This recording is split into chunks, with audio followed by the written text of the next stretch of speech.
ভাইপো এবং নাতি, এবং আমাদের সত্যানুসরণে আরেকটি পাঠ হয়েছে আদর্শ।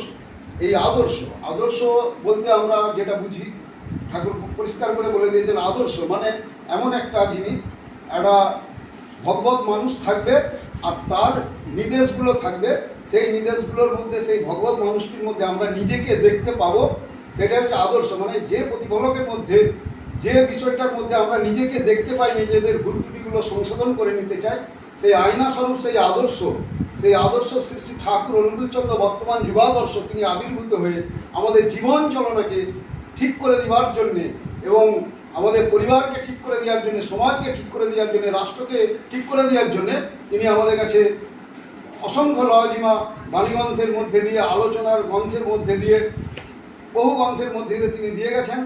আজকের এই আদর্শ যত উচ্চ বা উদার হবে, ঠাকুর বলছেন, তো আমরাও তত উচ্চ বা উদার হব। যত একটা সুপিরিয়র মোস্টে আমাদের ভালোবাসাটাকে যত আমরা ন্যস্ত করবো, তবে আমরা কিন্তু সুপিরিয়র হয়ে উঠব, শ্রেষ্ঠ হয়ে উঠব। আর আমাদের যদি লোয়ার বিষয়ে আমাদের যদি আগ্রহ থাকে বা শক্তি থাকে, লোয়ার বিষয়ে যদি আমরা মন প্রাণ সঁপে দিই, তাহলে আমরা নিকৃষ্ট মানের হয়ে যাব। সেই জন্য সৎসঙ্গে স্বর্গবাস, অসৎসঙ্গে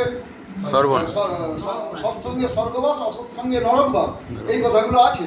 তো আমরা এমন করে একটা পুরুষকে পেয়েছি যে যিনি এই যুগের সুপিরিয়র মোস্ট, সুপিরিয়র বিলাপ।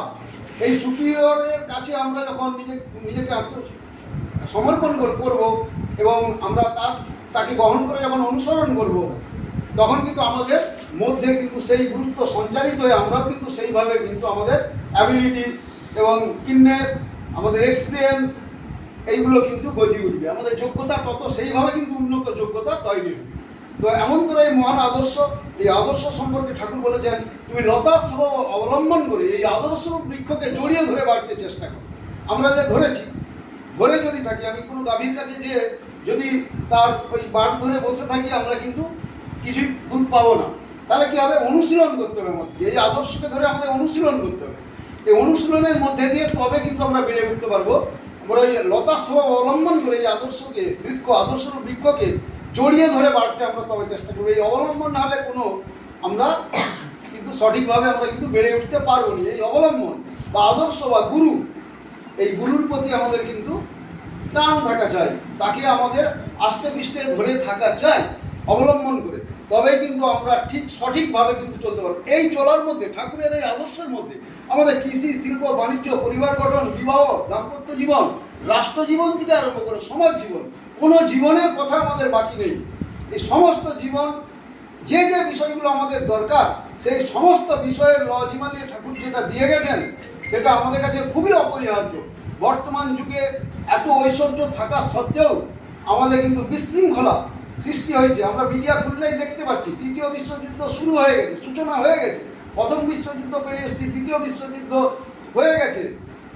এই পরিস্থিতিতেও ঠাকুর অনুকূলচন্দ্র যে মহান আদর্শ দিয়েছেন, তারা তাকে গ্রহণ করে যারা চলেছে, এই প্রথম বিশ্বযুদ্ধ, দ্বিতীয় বিশ্বযুদ্ধ এবং তৃতীয় বিশ্বযুদ্ধের দোরগোড়ায় নয়, সূচনা হয়ে গেছে।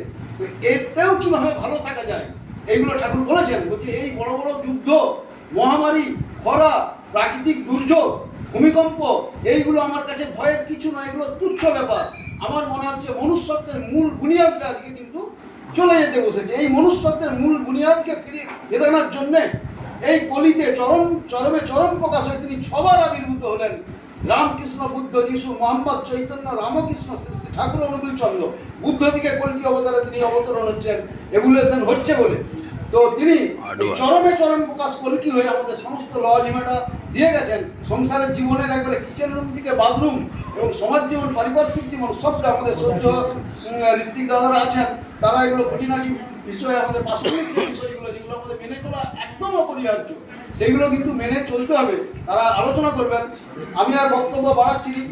আমাদের সাধনা রঙ্গ করে দিয়েছেন। এই যে মারণ রোগ আমাদের কাছে এসছে, শরীরের ইমিউনিটি সিস্টেম ভেঙে গেছে, আহার নীতিতে আমরা ভ্রষ্ট হয়ে গেছি। ঠাকুর ফিরিয়ে দেওয়ার জন্য একটি মোটা সব থালকুনি পাতা, একটার বেশি, দুটো কিন্তু নয়, একটি মোটা সব থালকুনি পাতা আমরা পাতক ইত্যাদি করার পর খালি পেটে আমরা যদি অনুপান গুড় সহযোগে খেয়ে জল খাই, সেই ইউরিক অ্যাসিড, টক্সিন, বিষ এবং যত শরীরের অ্যান্টি অ্যাসিড আছে সব, সেইগুলো আমাদের শরীরকে নির্মল করে দেবে। আমি আর বিশেষ দীর্ঘায়িত করছি না। সকলের সুদীর্ঘ জীবন এবং পারিপার্শ্বিকের দাদা মায়ের সকলের সুদীর্ঘ ইষ্টময় জীবন কামনা করে আমি এখানে রাখলাম। জয় গুরু, বন্দে পুরুষ।